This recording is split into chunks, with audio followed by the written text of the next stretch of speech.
क्या मनुष्य इस संसार में समय की सीमाओं को पार कर भूत और भविष्य में यात्रा कर सकता है? क्या समय यात्रा यानी टाइम ट्रैवल संभव है? आइए जानते हैं इस रिपोर्ट में। वर्ष 1915 यानी वर्ष 1950 का टाइम था। जिस प्रकार न्यूयॉर्क शहर का टाइम्स स्क्वायर प्रसिद्ध है, बिल्कुल उसी तरह या उस समय भी बहुत फेमस था। उस जमाने के अमेरिकन लोग टाइम्स स्क्वायर के थ्रू अपना छुट्टी का दिन नॉर्मल डे के रूप में बिताने के लिए जा रहे थे। लेकिन तभी अचानक सड़क के ठीक बीचों बीच तेज रंगीन रोशनी फ्लैश होती है। जब वह रोशनी जो तमाम रंगों में फैली हुई थी थोड़ी कम होती है तो तेज रोशनी के बीच से एक आदमी बाहर निकलता है और इस आदमी का नाम रुडोल्फ फेंज होता है और इसका पहनावा अपने आप में बहुत ही विचित्र तरीके का होता है। इसके पहनावे से लग रहा था कि जैसे वो कपड़े 18वीं सदी के हों जो 1950 तक बहुत ज्यादा आउटडेटेड हो चुके थे। इससे पहले कि रुडोल्फ फेंज के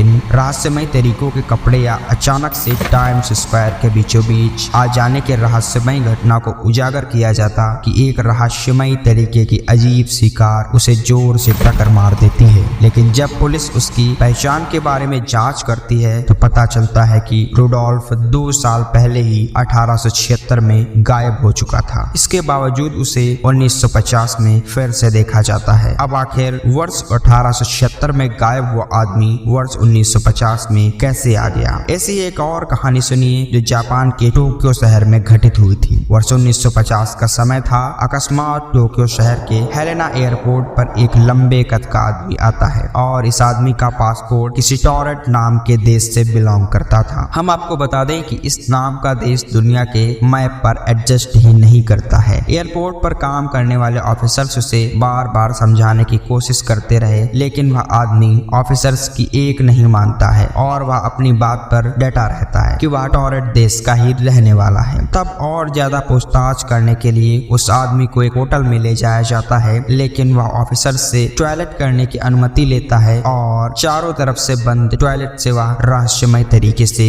गायब हो जाता है। केवल इन कहानियों को सुनकर आप अंदाजा लगा सकते हो कि यह कितनी ज्यादा विचित्र घटनाएं हैं और हर कहानी में एक बात कॉमन है, वो है टाइम ट्रैवल। मुझे यकीन है कि इंसान बहुत जल्द ही अपने सबसे बड़े दुश्मन वक्त पर विजय पा लेगा। मुझे यकीन है कि इंसान बहुत जल्द ही अपने सबसे बड़े दुश्मन वक्त पर भी विजय पा लेगा। लेकिन फिलहाल आज के समय में टाइम ट्रैवल कितना डिबेट का विषय है। कुछ लोग ही इसे मानते भी हैं तो कुछ लोग इसे नकार देते हैं। वैसे आपको क्या लगता है कि टाइम ट्रैवल सच में पॉसिबल है? हमें कमेंट में जरूर बताएं।